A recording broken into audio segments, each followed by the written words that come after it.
en welkom bij de tweede aflevering van het Proevenementjournaal. Vanavond pakken we met in de avondsferen. Want als de zon ondergaat, dan is er zeker nog genoeg te beleven. Of moet voor zeggen, dan gaat het pas beginnen.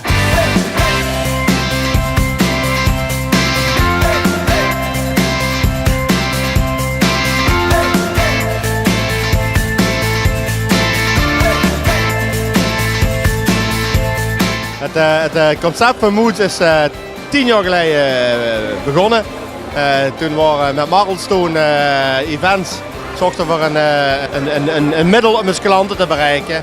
En het idee was, omdat Marlstone het licht en het geluid regelen op het podium, de artiesten hadden we ze gehad verlaten als evenementenbureau zien, als eventbureau, wat we nog meer kennen.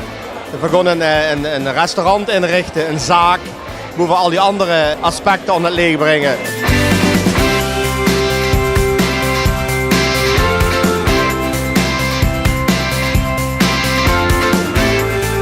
Wim, een van de hoofddoelen van het Proevenement 2017 van Maasveld. Jullie hebben een heel specifiek hoofddoel dit jaar. Dat klopt. Wij hebben een hoofddoel en dat heet de droom van Daniel.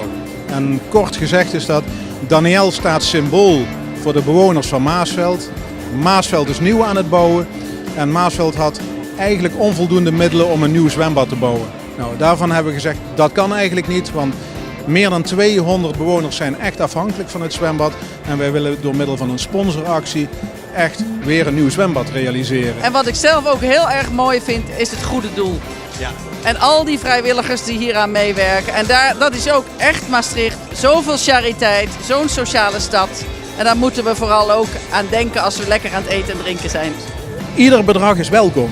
Dus wat het ook wordt, het is nu al een succes voor ons. En we vinden het prachtig om hierbij aanwezig te mogen zijn. Ja, we zien hier eigenlijk op een plek hoe we niet mogen komen. Dit is de commandopost van het Proevenement. Hier wordt echt alles in de gaten gehouden. Met hoeveel camera's houden jullie alles in de gaten? Op dit moment met 16 camera's. En die worden gedurende de hele openingsuren worden die bemand. 24 uur per dag wordt dat uitgekeken.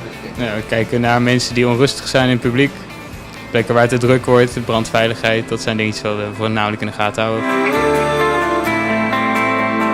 Pleun, hoofdpodium, Proevenement Maastricht. Wat is je indruk van de eerste keer op het Vrijtje van Maastricht? Ik heb echt mega genoten. Ik vond het bijna echt jammer dat het al voorbij was. Het publiek was super enthousiast. De mensen waren zo lief. Iedereen deed mee.